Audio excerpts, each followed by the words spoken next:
তাপমাত্রার পারদ দক্ষিণবঙ্গের বিভিন্ন জেলায় এখন নিম্নমুখী। কনকনে ঠান্ডা চারিদিকে।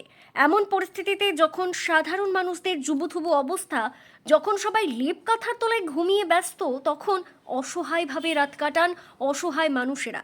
কেউ স্টেশনে, কেউ আবার অন্যত্র। আর এই সকল মানুষদের কথা মাথায় রেখে এবার একদল যুবক কনকনে শীতের রাতে শীত বস্ত্র নিয়ে পৌঁছলেন সাঁইথিয়া রেল স্টেশন সহ সাঁইথিয়া হাসপাতাল ও তার পার্শ্ববর্তী এলাকায়। তাদের মূল উদ্দেশ্য হলো ওই সকল মানুষদের অন্ততপক্ষে একটি করে কম্বল দেওয়া। শীতের এই কনকনে ঠান্ডায় মহিষাডহরি ইউনিভার্সাল হেল্পিং হ্যান্ড ওয়েলফেয়ার সোসাইটির সদস্যরা শুক্রবার রাতে 150টি কম্বল অসহায় মানুষদের হাতে তুলে দেন। কনকনে ঠান্ডায় যখন অসহায় মানুষেরা স্টেশনে অথবা হাসপাতাল চত্বরে রাত কাটাচ্ছেন, সেই সময় এই এক টুকরো কম্বল যেন তাদের কাছে অনন্য প্রাপ্তি হয়ে দাঁড়িয়েছে। ওই সংস্থা দীর্ঘদিন ধরেই এরকমভাবে কাজ চালিয়ে যাচ্ছে।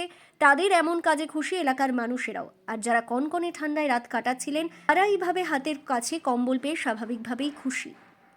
আমরা Mahishaduari universal helping and welfare society থেকে এসেছি, অর্থাৎ হেল্পিং হ্যান্ড থেকে। আমাদের উদ্দেশ্য হচ্ছে আমাদের বিভিন্ন রকম জাতি, বর্ণ, ধর্ম নির্বিশেষে অসহায়ের পাশে দাঁড়াতে আমাদের এই উদ্যোগ। 2017 সাল থেকে আমাদের এই উদ্যোগ শুরু হয়েছিল। আমাদের রক্তদান থেকে শুরু করে কোনো ছেলে পড়াশুনো করতে পারছে না, তার শিক্ষা সামগ্রী থেকে শুরু করে পরিযায়ী শ্রমিক থেকে শুরু করে মানুষের যতটা পাশে থাকা যায় আমরা চেষ্টা করি।